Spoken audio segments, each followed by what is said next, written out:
अस्सलाम वालेकुम। लो जी, बहुत सारे बंदे पुछ रहे सी कि भाई जी तुसीं वीडियो बनाउंदे हो इन्नी देर तो ਤੁਹਾਨੂੰ ਕੁਛ ਲੱਭਾ ਜਾਂ ਨਹੀਂ, ਕੋਈ ਫਾਇਦਾ ਪਹੁੰਚਿਆ ਜਾਂ ਨਹੀਂ। ਫ੍ਰੀ ਤੁਸੀਂ ਲੋਕਾਂ ਨੂੰ ਇਲਾਜ ਦੱਸ ਰਹੇ ਹੋ, ਤੁਹਾਨੂੰ ਵੀ ਕੋਈ ਫਾਇਦਾ ਹੋਇਆ ਕਿ ਨਹੀਂ। ਮੈਂ ਕਿਹਾ ਚਲੋ ਅੱਜ ਤੁਹਾਨੂੰ ਇਹੀ ਦੱਸ ਦਿੰਦੇ ਆ, ਇਲਾਜ ਦੀ ਵੀਡੀਓ ਕੱਲ ਨੂੰ ਬਣਾ ਲਾਂਗੇ। ਤੇ ਜਦੋਂ ਮੈਂ ਨਹੀਂ ਸੀ ਬਣਾਉਂਦਾ ਨਾ, ਉਦੋਂ ਮੇਰੇ ਅਕਾਊਂਟ 'ਚ ਥੋੜੇ ਬਹੁਤੇ ਪੈਸੇ ਸੀ, ਤੇ ਜਦੋਂ ਦਾ ਮੈਂ ਵੀਡੀਓ ਬਣਾਉਣ ਲੱਗਾ ਵਾਂ ਉਦੋਂ ਦਾ ਮੈਂ ਕਰਜ਼ਈ ਹੋਇਆ ਵਾਂ।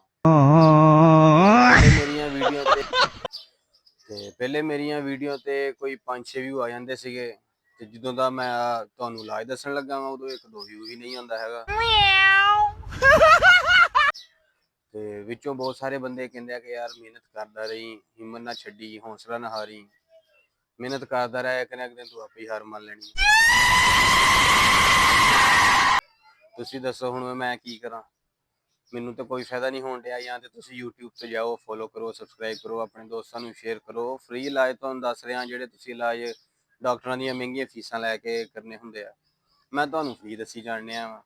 ਇਸ ਲਈ ਜਦੋਂ ਵੀਡੀਓ ਆਵੇ YouTube ਤੇ ਜਾ ਕੇ ਉਹਨੂੰ ਦੇਖੋ, ਤਾਂ ਕਿ ਤੁਹਾਨੂੰ ਵੀ ਫਾਇਦਾ ਹੋਵੇ ਤੇ ਮੈਨੂੰ ਵੀ ਫਾਇਦਾ ਹੋਵੇ। ਠੀਕ ਹੈ, ਇਨਸ਼ਾਅੱਲਾ ਮਿਲਾਂਗੇ ਅਗਲੀ ਵੀਡੀਓ 'ਚ।